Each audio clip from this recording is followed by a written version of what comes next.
Hey, I'm John Cannell, and today on Preppy Kitchen, we're making an easy, dreamy, and delicious peach cobbler. So let's get started. First off, set your oven to 375 so it's nice and hot. And now we're gonna grab 7 tablespoons of butter.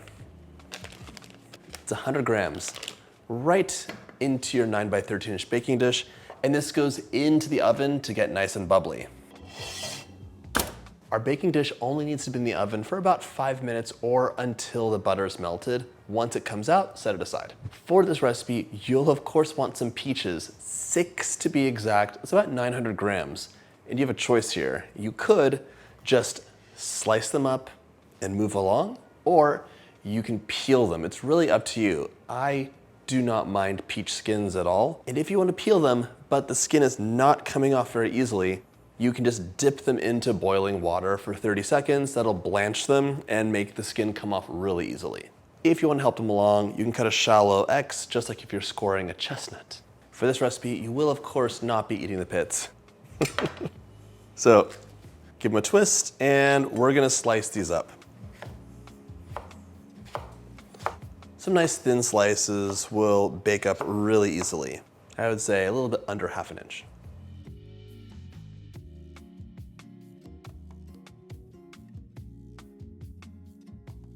Peaches are only in season for a little bit of time. For me, stone fruit season is a magical time of year.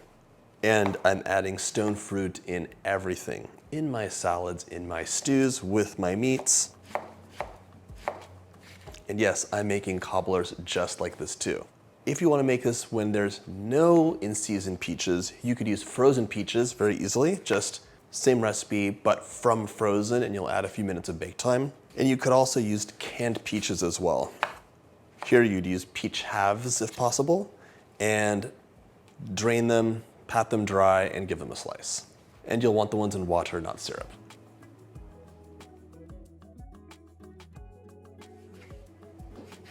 And by the way, if you like my videos, hit that subscribe button. There's 2 new recipes every week.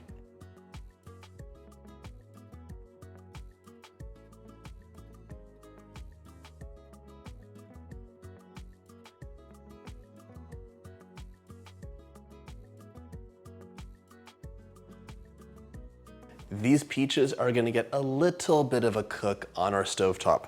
Transfer to a large skillet.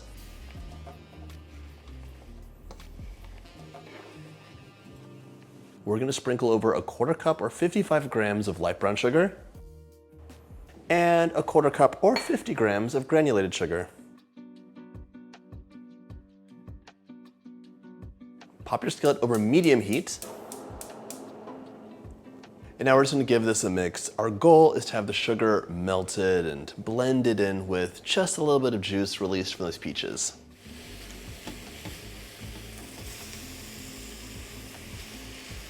And you'll see this melts like so quickly.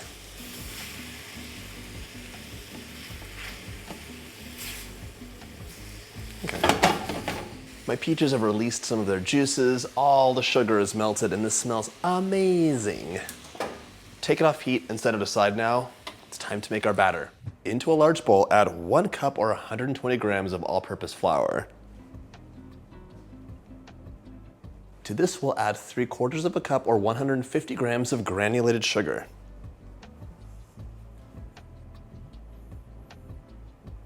To puff things up, 2 teaspoons of baking powder. 1 and 2. 1/2 teaspoon of cinnamon. You can add any other spices that you enjoy as well here. A little pinch of allspice, a tiny dash of nutmeg, it's up to you. And for some contrast, a 1/4 teaspoon of salt. Grab a whisk and give it a nice mix. Get everything nicely distributed. If you wanted to step this recipe out, you could make the dry mixture and have the peaches all ready up to 24 hours in advance. Just have the peaches in the fridge and the dry mixture covered up. To finish off the batter, we're gonna add 3/4 of a cup of whole milk. Just pour that right in. It's like the easiest recipe you could imagine. Mix this up until just combined. You do not want to overmix your batter.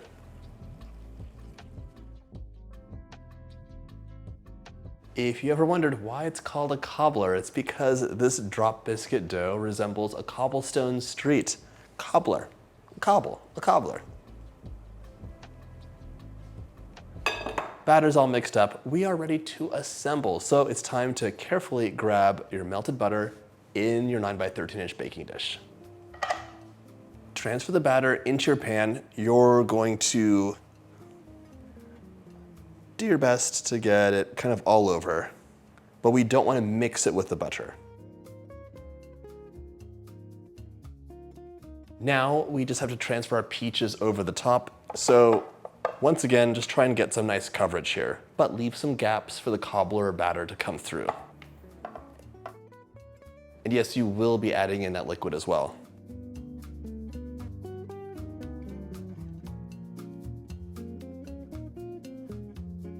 Last peaches go on top. These cobblers disappear quickly, but if you have any leftovers, place them in an airtight container and they're good in the fridge for about 3 days. This looks so good. I cannot wait for it to come out of the oven. But first we bake 375 for 40 to 45 minutes. All the batter will be done. It'll spring back when pressed lightly. In you go and have your ice cream at the ready.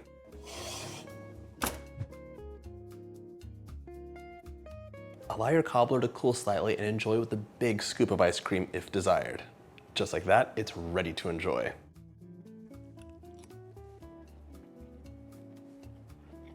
Gooey, fluffy, crunchy, sweet, and peachy keen. It's a delicious and easy recipe that I really hope you enjoy. And if you like my recipes, hit that subscribe button and check out my cobbler playlist.